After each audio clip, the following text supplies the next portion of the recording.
Article so ये simple ही है, कोई बहुत ज़्यादा औखा नहीं होता, सिर्फ एंगल फाइंड आउट करने।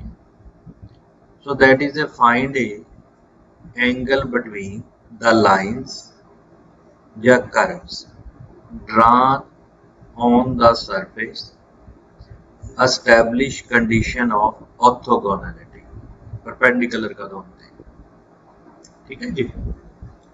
सो ਅਸੀਂ ਕੀ ਕੀਤਾ कि इक्वेशन ऑफ सरफेस सानू पता this is equal to r, so it is a function of two parameter u and v।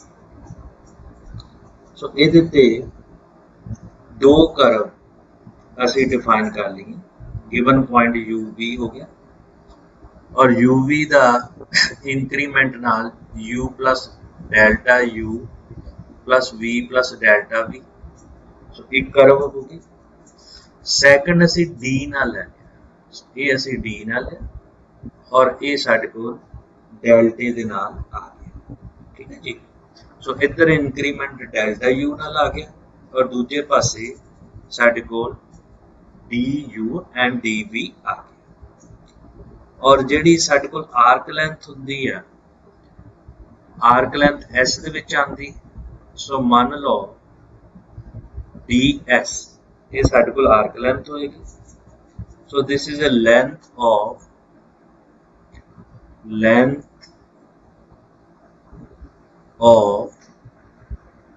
Displacement,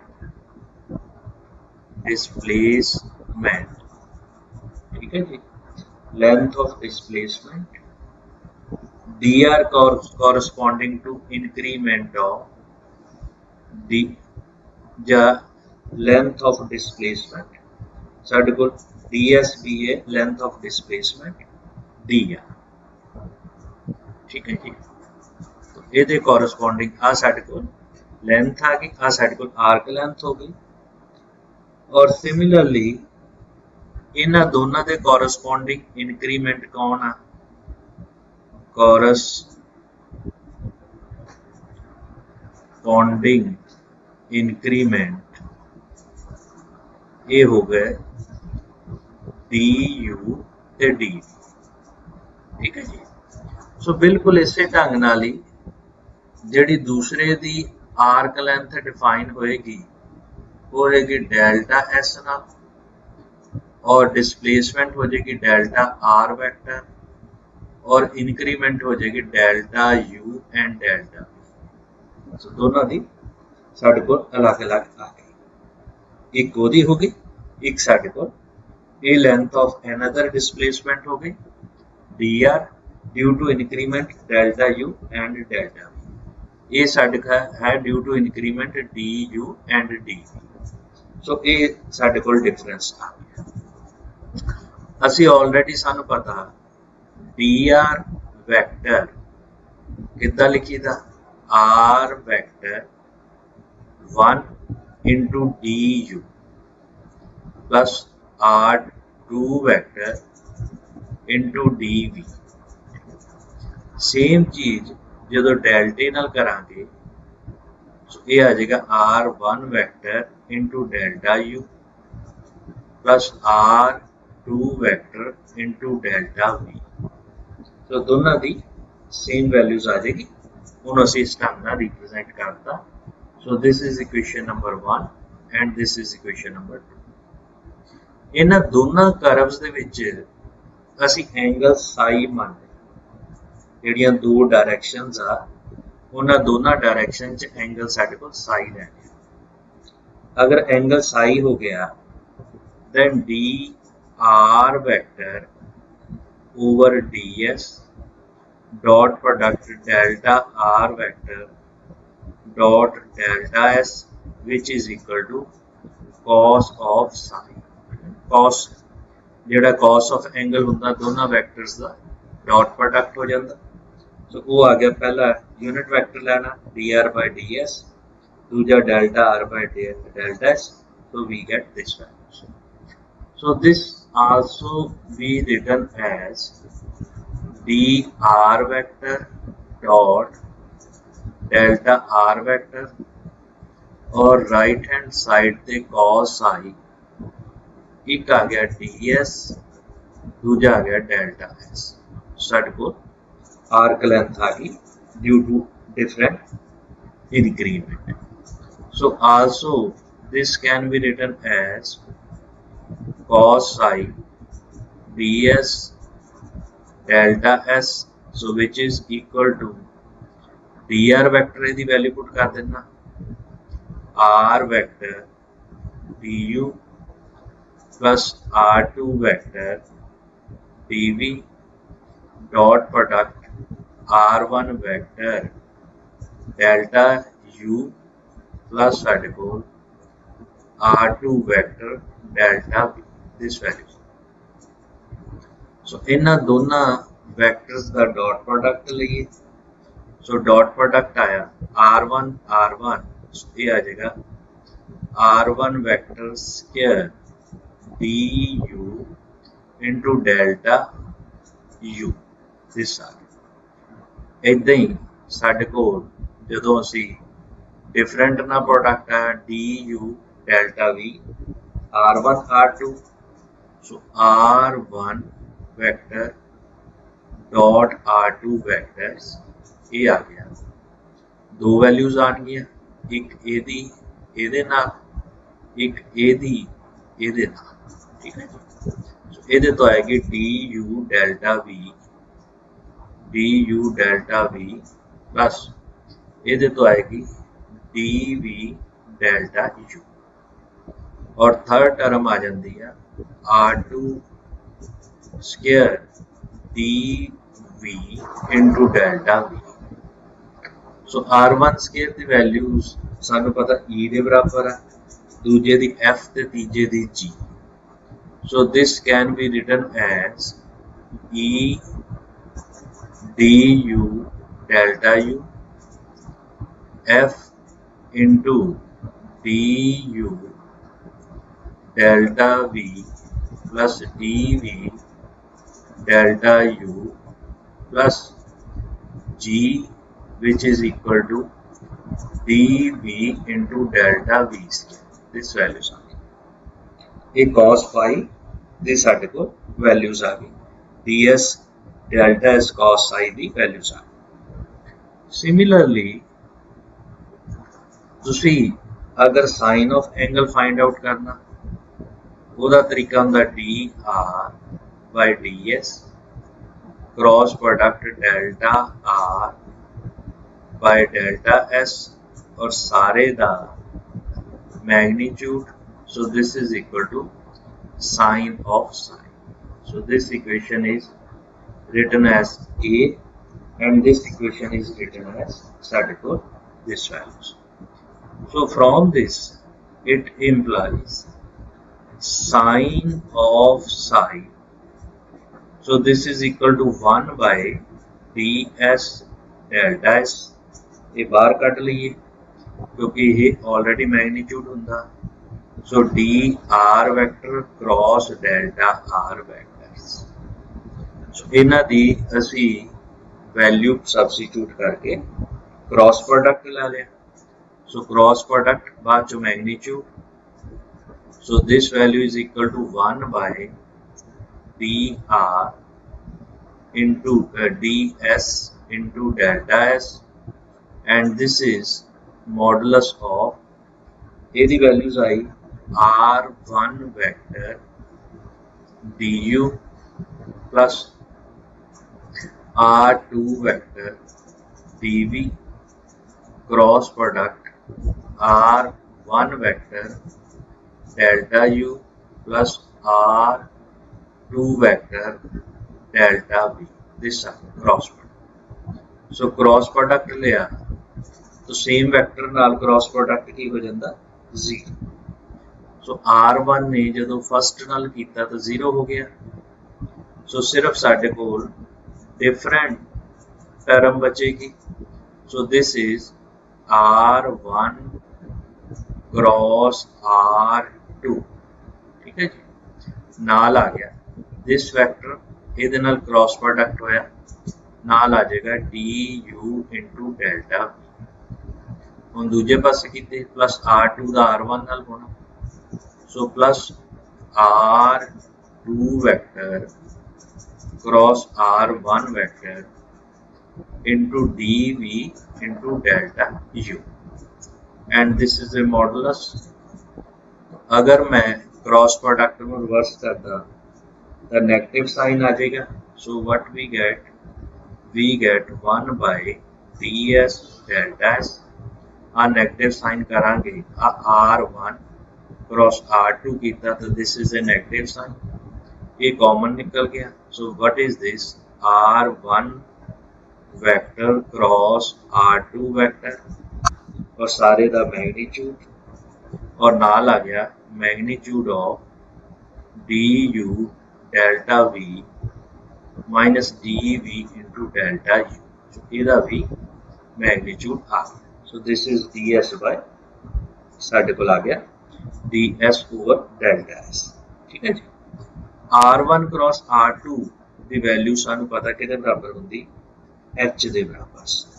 सो अगर H के बराबर आ, so this value is 1 by ds delta s h into du delta v minus dv delta u। so इनू चाहे दूजे पासे shift कर दे, जे इधर रखना तो इधर रख लो। सो ये मेरे को बी इक्वेशन आ गई। हुण असीं चैक की करनी ऑर्थोगोनैलिटी। सो ऑर्थोगोनल मीनस जो एंगल 90 डिग्री हो जाए, और एंगल 90 डिग्री कदों हुंदा if psi is equal to 90 degree. अगर साई 90 डिग्री है तो कॉस ऑफ साई की वैल्यू आ गई 0। तो कॉस साई की जी इक्वेशन सी वो चेक कर लो, वो वैल्यूज की बन गई E into D U delta you plus F into साढ़े को D U delta we plus D V delta you plus साढ़े को ई एफ और थर्ड टर्म जी आ जानी सी D we into delta V. So this term is equal to 0। अगर असी इनू D you by D V form दे विच ले जाना चाहते हैं तो असी उहदे नाल डिवाइड कर दी, इहदे नाल डी यू दे नीचे डी वी इहदे नीचे डेल्टा वी, तो साडे कोल it implies E this value is d you by D we into delta u by delta we plus साडे कोल एफ फर्स्ट टर्म आ गई d you by D v plus दूजे विच साडे कोल असी डिवाइड कर रहे हैं this cancel delta u by साडे कोल डेल्टा वी और प्लस साडे कोल G is equal to 0। So this is a condition for orthogonality, so which is required conditions. ये साडे कोल और दो अगर डायरेक्शंस है उन्हां दे विच एंगल की है वो भी असी फाइंड आउट कर ले, और एंगल दे नाल नाल असी कंडीशन भी फाइंड आउट कर ले। मान लो फैमिली ऑफ कर्व दे विच असी अगर साडे कोल दिस वेक्टर है r vector which depending upon two parameter u and v। So what is this? It represent the equation of surface, represent the surface। ਇਹਦੇ ਬਾਰੇ ਤਾਂ ਕੋਈ ਦੋ ਰਾਏ ਨਹੀਂ। ਜੇ ਸਰਫੇਸ ਨੂੰ रिप्रेजेंट कर रहा तो असी एक रिलेशन लिया, consider a implicit relation of the form phi u v equal to c। so c साडे कोल की है पैरामीटर।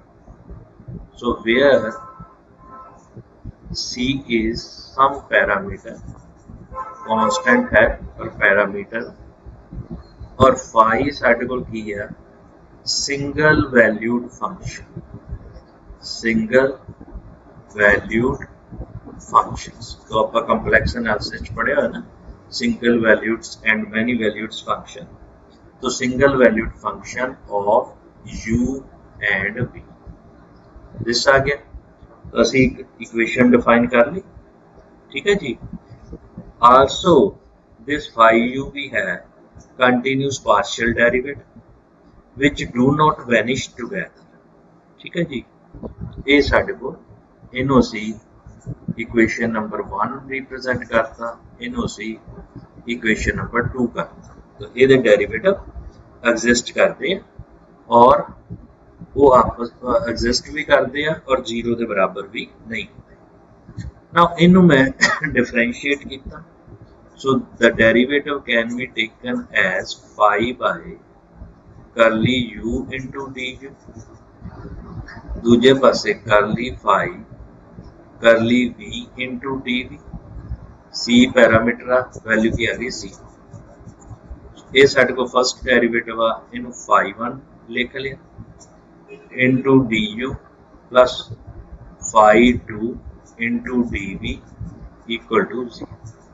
so ये साडे को values are, so what is this साडे को, this can be written as p into du plus q into dv is equal to 0, और phi 1 this is a function of u and v, so this function p of u v आ गया, और phi 2 आ गया साडे को q which is function of u and v, so which do not vanish together, ठीक है जी। सो एक relation जो differential equation तैयार की family of curves. So what is this, it is a differential equation of the family of curves. आ की है family of curves, तो आ सरफेस ਨੂੰ रिप्रेजेंट कर रही ये फैमिली ऑफ कर्व आ, सो ये साडे कोल ओदी डिफरेंशियल इक्वेशन तैयार। नेक्स्ट ऑर्थोगोनल ट्रैजेक्टरीज या प्रोजेक्टर्स। सो ऑर्थोगोनल तो ही ਤੁਹਾਨੂੰ कंसेप्ट क्लियर हो जाएगा, ऑर्थोगोनल में परपेंडिकुलर्स, ठीक है जी। सो ऑर्थोगोनल ट्रैजेक्टरीज क्या होंदा, for any given family of curves on a surface. तो साडे कोल सरफेस है, इस सरफेस दे उत्ते there are number of families of curves, मान लो number of families of curves on the surface, ठीक है जी।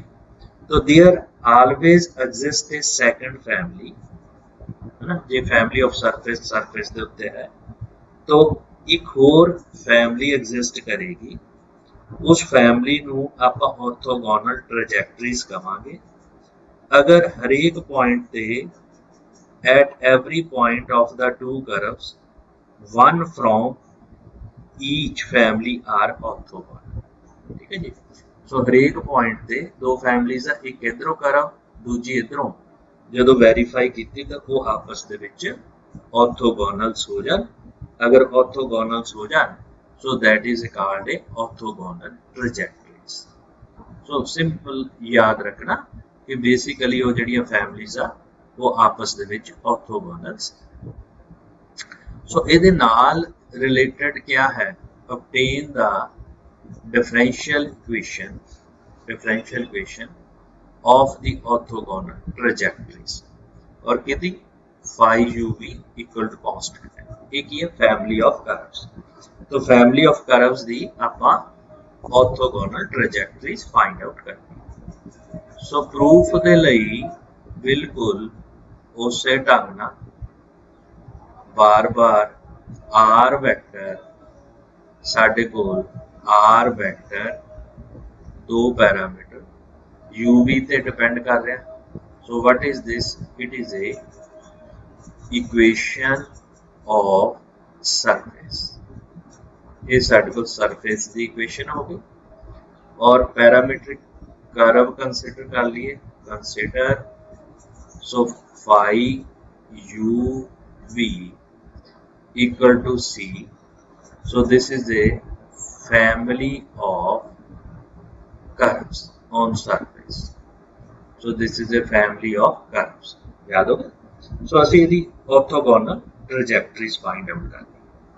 Family of curve on surface 1. ਇਹਦਾ ਨਾਮ ਰੱਖ ਲਓ equation number 1. So ਇਸ surface ਦੇ ਉੱਤੇ family of curve.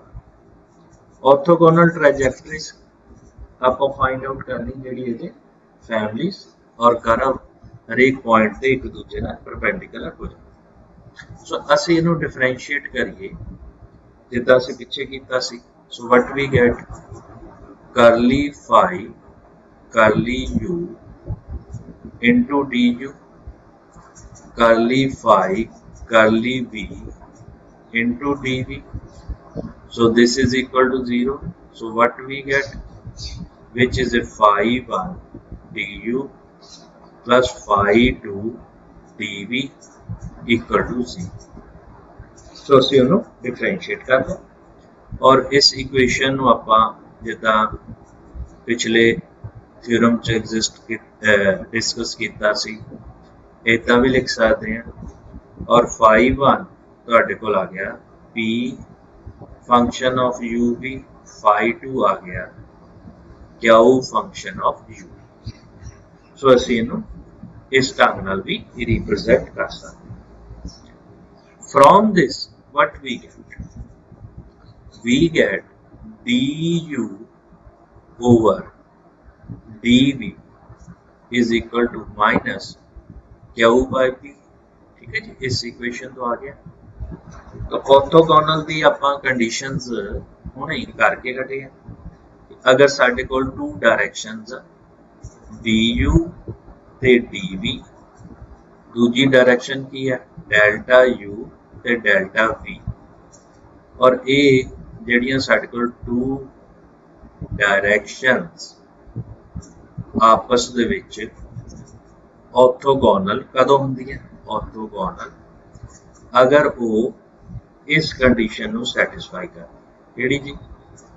e into du by dv delta u by delta v plus f into du by ਸਾਡੇ ਕੋਲ dv plus delta u by delta v plus ਸਾਡੇ ਕੋਲ g is equal to 0. So अगर ये दो condition ਨੂੰ satisfy ਕਰੇ so we get this result. So ਇਹਦੀ ਵੈਲਿਊ ਸਬਸਟੀਟਿਊਟ ਕਰ ਦਈਏ. अगर ਇਹਦੀ ਵੈਲਿਊ ਆ ਸਾਡੇ ਕੋਲ ਆਰਥੋਗੋਨਲ ਟ੍ਰੈਜੈਕਟਰੀ ਦੀਆਂ ਡਾਇਰੈਕਸ਼ਨਸ ਆ, ਇਹ ਸਾਡੇ ਕੋਲ ਜਿਹੜੀ ਗਿਵਨ ਫੈਮਿਲੀ ਆਫ ਕਰਵਸ ਆ ਉਹਦੀਆਂ ਡਾਇਰੈਕਸ਼ਨਸ ਆ. तो ਜਦੋਂ ਅਸੀਂ ਵੈਲਿਊ ਸਬਸਟੀਟਿਊਟ ਕੀਤਾ so here it is e minus q by p delta u by delta v plus ਸਾਡੇ ਕੋਲ f, this is minus q by p plus delta u by delta v plus g is equal to 0. ठीक है जी. सो ये साडे कोल JD साडे कोल इनू simplify कर लो. जदों सिंपलीफाई किया so we get the equations. वो इक्वेशन की बन जाएगी F P minus E Q into delta you plus साडे कोल P E minus F Q into delta v equal to 0. ये साडे कोल कंडीशन बन गई कि ऑर्थोगोनल ट्रैजेक्टरीज. और ऑर्थोगोनल ट्रैजेक्टरीज दे जेडे डायरेक्शंस है वो किहड़े है delta u and delta v आ याद रखना. उस तो बाद अगर आपां गल करिए जिहड़ी कि बहुत इंपॉर्टेंट है तो जो तुसी जियोडेसिक कर रहे हैं तो ਉਹਦੇ ਵਿੱਚ नॉर्म आम यूज होती है so double family of curves. So याद रखना what is double family of curves. So double family of curves. So what is double family of curves? So double family of curves is a quadratic differential equation. P du square plus 2q du dv plus r into dv square is equal to 0. So where P, Q and R. So what is this? These are continuous function. These are continuous function value of u and v and do not vanish together. Continuous function of u and v and do not vanish together. So सारियां दी value इकट्ठे 0 नहीं होती. So this is a double family of curves. ये याद रखना और इन्हों असी इदा भी लिख सकते हैं P du by dv the whole square plus 2q du बटा dv plus ਸਾਡੇ ਕੋਲ r equal to 0. ठीक है. So it is a quadratic equation ਕਿਹਦੇ ਚ ਆ ਗਈ du ਤੇ dv ਦੇ ਵਿੱਚ ਆ. ਹੁਣ ਇਹਦਾ ਜਿਹੜਾ ਸਾਡੇ ਕੋਲ b square minus 4ac ਜਦੋਂ ਫਾਈਂਡ ਕਰੀਦਾ ਹੁੰਦਾ ਸੀ डिस्क्रिमिनेंट वो कितना होता q square माइनस वो डिस्क्रिमिनेंट नहीं पी आर. ठीक है जी. सो q square minus P R it should be greater than 0. ताई ਇਹਦੇ रूट्स रियल आणगे अदरवाइज इमेजिनरी आ जाएंगे. सो क्वाड्रेटिक इक्वेशन सो नाल दे नाल provided this condition is also provided. So in that case this quadratic equations has real roots. Otherwise ਸਾਡੇ ਕੋਲ ਇਹਦੇ roots ਕਿੱਦਾਂ ਦੇ ਹੋ ਜਾਣਗੇ imaginary ਵੀ ਹੋ ਸਕਦੇ. So remember that this is a condition of this values. Clear ਹੋ ਗਿਆ ਜੀ. So ਜਦੋਂ ਅਸੀਂ ਚੈੱਕ ਕਰਨਾ ਕਿ this differential equation ਜਿਹੜੀ ਹੈ ਇਹ orthogonal families of curve ਹੈ. ऑर्थोगोनल फैमिलीज ऑफ कर्व कितना फाइंड आउट करी थी तो ये दो साडे कोल कर्व फैमिलीज आ गई. एक दी तुसी du by dv मान लो. दूजा आ गया इहदा root delta u by delta v. एक तो यार क्वाड्रेटिक इक्वेशन दो रूट्स आ गए.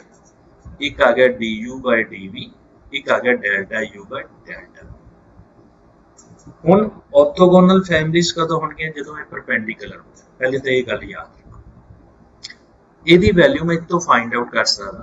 ਸਮ ਲਓਗੇ ਤਾਂ -2q by p ਆ ਗਿਆ और प्रोडक्ट ले लोगे du by dv into delta u by delta v.